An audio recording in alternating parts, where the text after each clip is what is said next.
Welcome back to another technical deep dive here in the debug zone.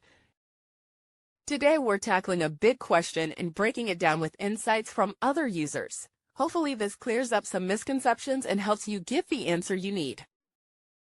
So buckle up, stay a little curious, and let's jump right in.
And that's a wrap.